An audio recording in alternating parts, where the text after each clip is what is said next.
Thank you so much. That was a really inspiring panel, and it was wonderful to hear all the insights. And now we'll be on to panel number 3. I'd like to call back on Mr. Rashid Mohammed Iqbal Mugradia, and joining him on the panel is Dr. Abdulrahman Farid Abdulbagi, General Manager, Hajj and Umrah Product and Operation at Saudia Airlines, Vice President of Sale at Flynas, Mr. Abdulilah Aleidi from Flynas Airlines, and Vice President of Strategy and Communication at the Saudi Air Connectivity Program, Mr. Sultan Otaify. Thank you very much.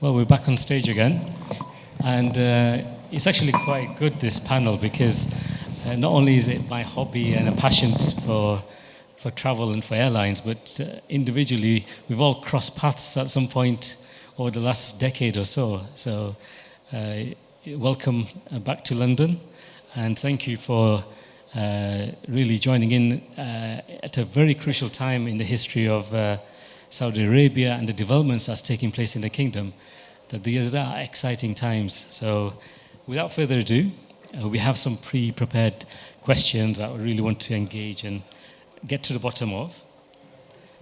So this panel sheds light on the kingdom's robust infrastructure in the civil aviation sector, specifically in preparation to receive Umrah pilgrims and visitors to the two holy mosques. So welcome, Dr. Abdulbagi, Chief for Saudi Airlines, GM for Saudi Airlines. In this discussion panel, we shed light on the kingdom, a robust infrastructure. What are the most prominent services and destinations provided by Saudi Airlines for Umrah pilgrims? Thank you.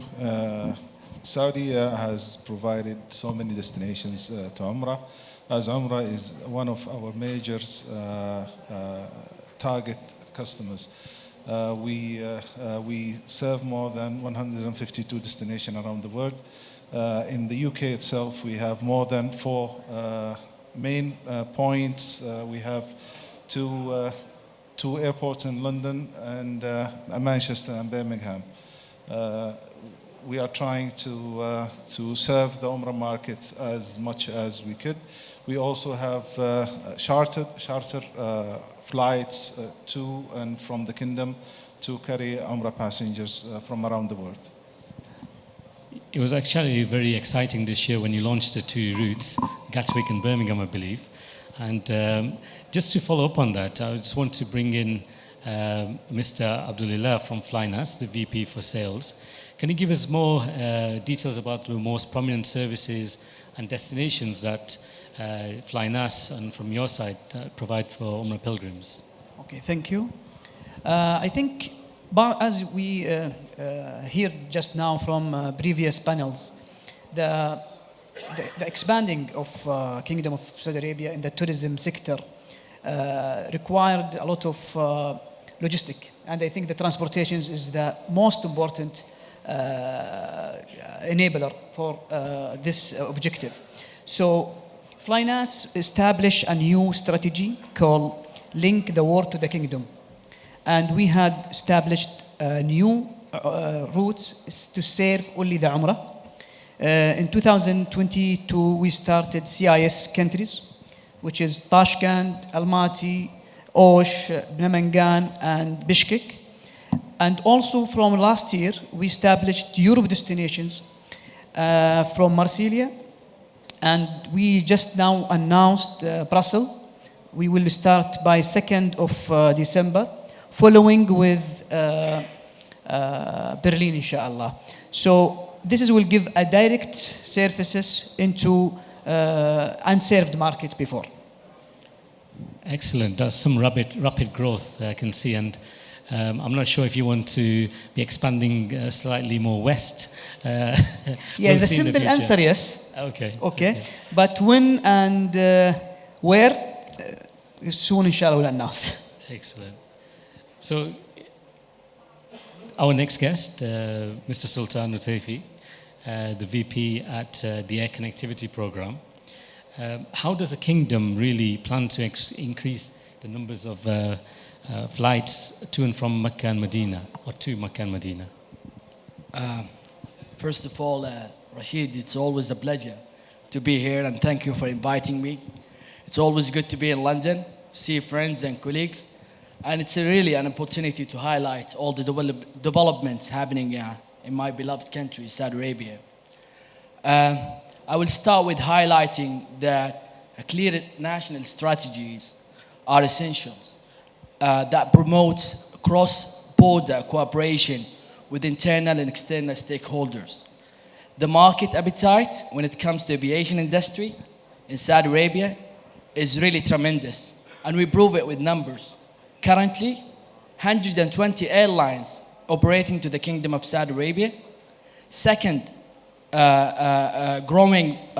fastest growing market in terms of tourism industry last year, and being number 13 ranked in terms of air connectivity, announced by IATA in terms of, there is like an index called IATA Index.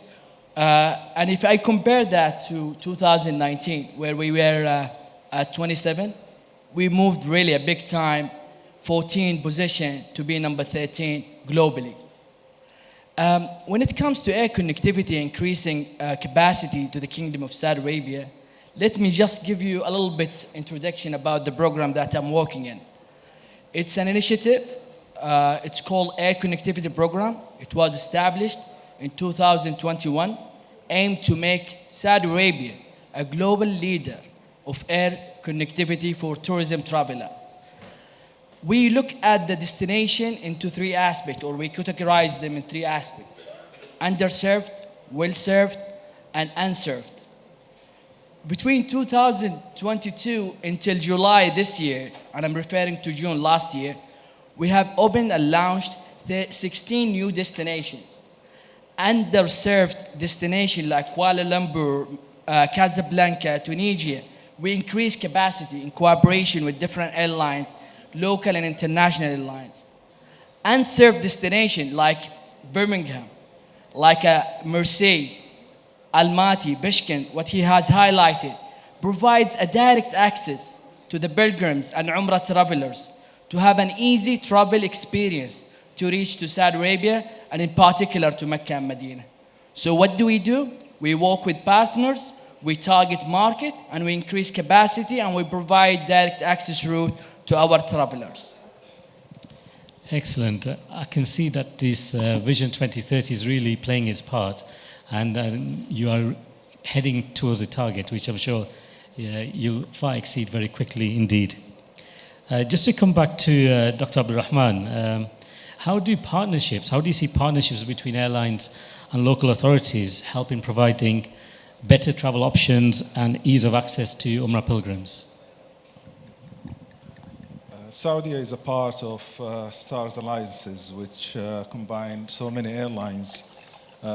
This allows passengers to choose and have wider option to travel through Saudi or other partners in our alliance. Besides that, we in Saudi has also signed an agreement with our partners into having a co-chair flights with our partners, also to provide a wider connection to our beloved pilgrims. I want to make mention here that I don't know if you've even seen anything on Saudia, but it's gone all green. I love the branding, by the way. Very nostalgic. As a young boy, I used to play with my little aeroplane models, and I used to have the old insignia, so it's blast from the past. Yes, this is our old and new theme, and you will see how Saudi is transforming with its new logo. Fantastic. And coming back to you, Mr. Abdulilah, what strategies have been employed to promote direct flights to Mecca and Medina, reducing the need for layovers and long travel times for Umrah pilgrims? Yes, I think as mentioned by my colleagues just now, the objective of air connectivity programs or the aviation industry to link the kingdom with, if I'm not mistaken, 200 routes by 2030. So I think this is one of our strategy right now, and we recently announced unserved routes. And if you know, as a low-cost carriers, I think we are offering a new demand. And also we are offering a new experience where the people was the holy journey or the holy journey from anywhere in the world. The cost was one of the obstacles, to be honest. Right now, with the low-cost carriers operating direct flights, offering a new segment. So even if we are coming to well-served market, okay, we believe we will not have a new share. Actually, we will not have the same share. We are aiming to get a new share. We will offer people can go to the holy cities twice a year instead of once a life. So this is the objective, or this is our strategy. Well, it's certainly the case for British pilgrims where Yes. the new EVW, the visa, has dropped in price from around £130 to something like £30 now. And if you look at a cost-effective way to get into the kingdom, it's there. There's luxury options.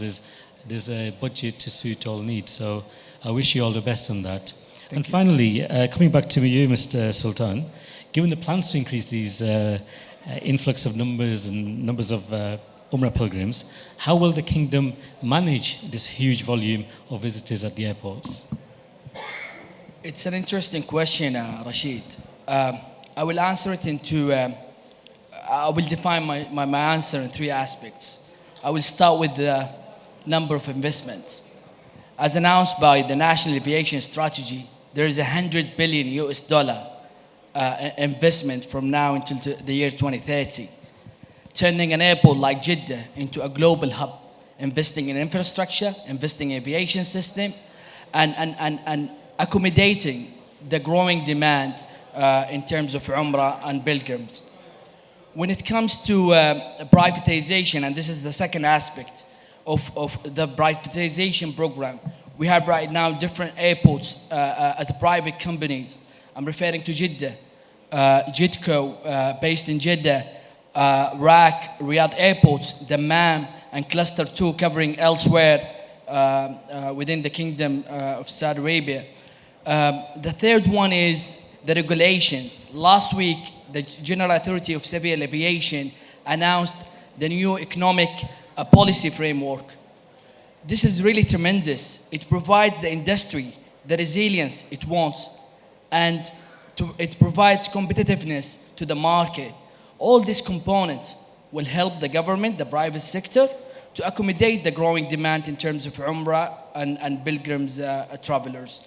All the projects currently running, Red Sea Airport, the announcement at the opening was a month ago, the new layout of Abha Airport, all this investment will help and support to accommodate the growing demand, as I mentioned earlier. Excellent. And I've actually seen the improvements at Jeddah, having clearing, having landed and picking up my baggage and out within less than 20 minutes is unheard of, and it's Absolutely. Amazing what you guys are doing. So I think on that fine note, I think we can bring this session to a close. It's been very inspiring. I wish you all the very best. And we want to be sitting here this time next year and looking at our extra routes and the ways that you'll be facilitating the journey for many millions and people from all around the globe as well. So thank you to my panel here. Just before we quickly exit, we do have a 10-minute comfort break, and then we're going to conclude with a small workshop and a MOU signing ceremony as well. So we'll be back on stage in about 10 minutes. Thank you to my panel. Thank you, gentlemen.